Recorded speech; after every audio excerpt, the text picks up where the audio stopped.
Welcome to Home Care Matters, the show where we discuss all things home care, with discussions on important age-related matters and topics. Brought to you by Enriched Life Home Care Services, the #1 rated home care provider in Michigan by Top Rated Local.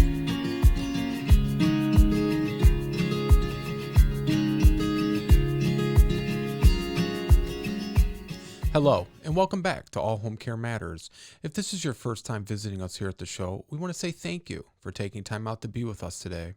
We appreciate how valuable everyone's time is, and that's why we try and make each episode here at All Home Care Matters something that will hopefully matter to you. Even as adults, we tend to view our parents and grandparents as invincible.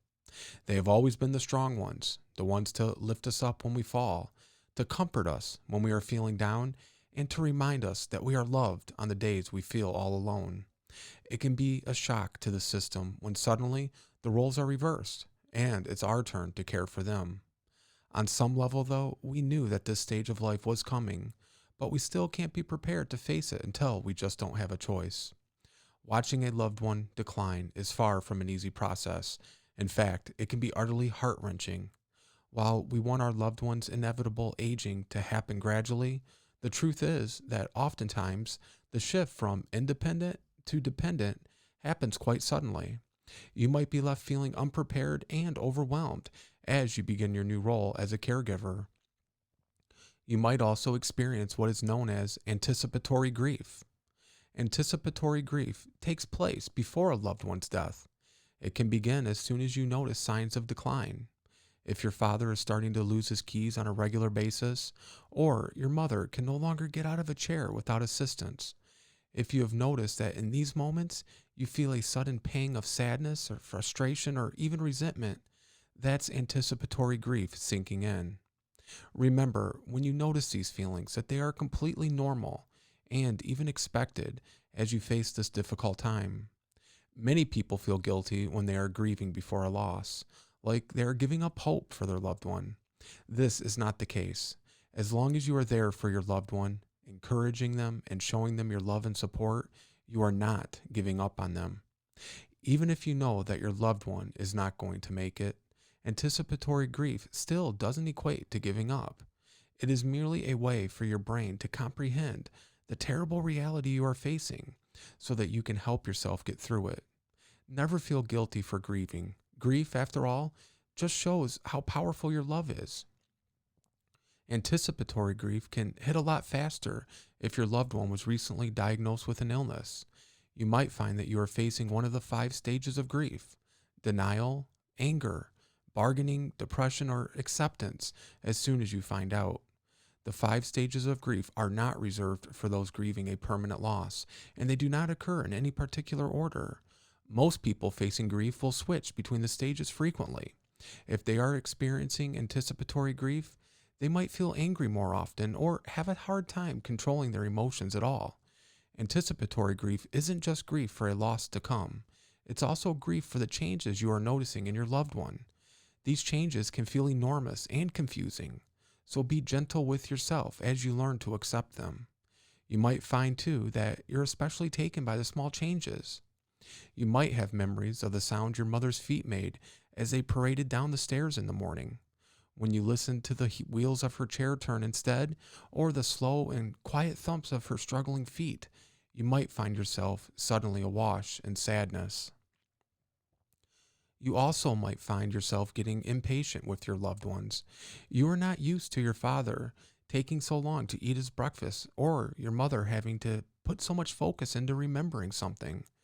It can feel frustrating, irritating, and even maddening as you watch them struggle with everyday tasks. These feelings are completely normal. They are instinctual reactions that occur as a defense mechanism against sadness. On a subconscious level, your mind does not want to accept that anything is wrong, so you fight against the warning signs. You're angry because if you are sad, you are admitting that there is a problem, that your father isn't just eating slowly because he wants to. He's eating slowly because that's all he can do these days. Try to remind yourself in these moments that it is just as frustrating for your parent as it is for you. In fact, it's probably a lot more frustrating. Your parent does not want to lose their independence. and they do not want to admit that they are struggling either. So when you feel angry, try to remember why you are angry. Getting to the root of these feelings will help you to maintain control of them so that you don't take them out on your mom or dad. It's more important than ever to be patient and gentle. Remember too that it's okay to feel angry. Even though you don't want to take that out on your parents, still allow yourself to face those feelings when they are not present. Vent to a spouse or a friend. Scream into a pillow. The best way to get through these feelings is to face them. Give yourself permission to do so, no matter how ugly the feelings might seem. One way to help yourself process these difficult emotions is to acknowledge the losses you are facing. This is another instance where you are getting to the root of the pain, so you can be prepared to overcome it. You might feel like it's wrong to feel so sad while your mother or father is still here, but acknowledging the gravity of what you are facing is validating and strengthening. By acknowledging your losses, you are giving yourself permission to feel. And when you are letting yourself feel what you need to, you are helping yourself get through. It is also common during this time to feel like you're in a constant state of panic. You might jolt every time the phone rings, have trouble sleeping normally, or struggle to concentrate at work. This can be mentally and physically exhausting. And when we put exhaustion on top of the stack of other emotions we are dealing with, we will find that we have little control over our emotions. It's important to take time for yourself during this period. Feelings of panic are inevitable, but when you find that they are controlling your life, it's time to take a step back and focus on tending to yourself. Take 15 minutes each day to do something distracting for yourself.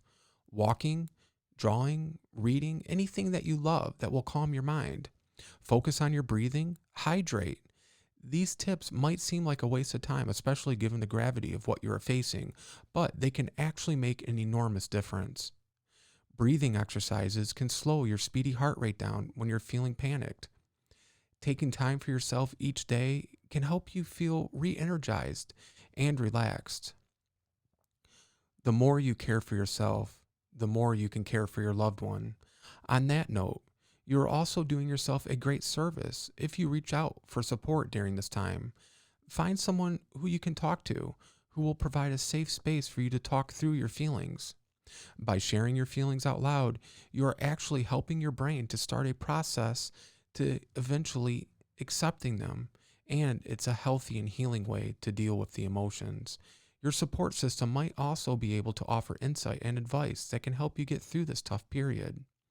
Try not to neglect the other important things in your life. Your loved one's decline is a priority, of course, but if you center your entire life around it, you are depriving yourself of finding any type of relief. Remember, feeling a sense of calm or peace is not a bad thing. It's not something to feel guilty about. You must take care of yourself in order to take care of others. Anticipatory grief does provide an opportunity to plan for the remaining time. If you are anticipating that there may not be a lot of time left, you and your loved one can decide the most meaningful ways to spend time together. This can provide an opportunity for enormous comfort, even through the pain. Fill that time with as much love as you can muster up so that you can cherish those moments forever. You can celebrate your loved one's life with him or her by sharing stories, looking through photographs, and remembering together. If your parent is up for it, ask them questions about their life. And if you would rather not face the past, you can also enjoy the present. Have movie nights, play board games, read books together. Any time together will be cherished regardless of how you spend it. When the day comes where you finally have to say goodbye, give yourself permission to feel whatever you need to. Anger, sadness, depression, even relief.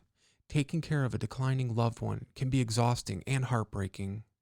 When you find that you are no longer living in a prolonged state of worry and fear, you might feel like a weight was lifted from your shoulders. That is okay. That does not mean you don't love and miss your parent. It's a normal reaction to letting go of a particularly difficult period in your life. If you find that you are not experiencing anger, sadness, or panic when your loved one is declining, don't feel guilty about that either. Remember, this process looks differently for everyone. For many people, it's gradual and expected, and it's not as difficult to accept the reality of the situation It's okay if what you feel is acceptance. The most important thing to remember as you navigate this new and difficult journey is to give yourself permission to feel. Find a safe space to confront your emotions. Continue to shed your parent or grandparent with love. Be gentle and patient with yourself. This is not an easy time, so give yourself the freedom to feel, if nothing else. And at the end of the day, keep in mind that all this grief that you are feeling is rooted in your love. We want to thank you for joining us here at All Home Care Matters. All Home Care Matters is here for you and to help families as they navigate these long-term care issues. Please visit us at allhomecarematters.com, where there is a private, secure, fillable form where you can give us feedback, show ideas, or if you have questions. Every form is read and responded to. If you know someone who could benefit from this episode, please share it with them. And remember, you can listen to the show on any of your favorite podcast streaming platforms and watch the show on our YouTube channel. And just make sure to hit that subscribe button so that you'll never miss an episode. And please join us next time on All Home Care Matters, where we will discuss finding the right caregiver. Thank you so much. Thank you for joining us today. We look forward to you joining us again on another episode of Home Care Matters. To learn more about the show and to connect with us, visit us at allhomecarematters.com.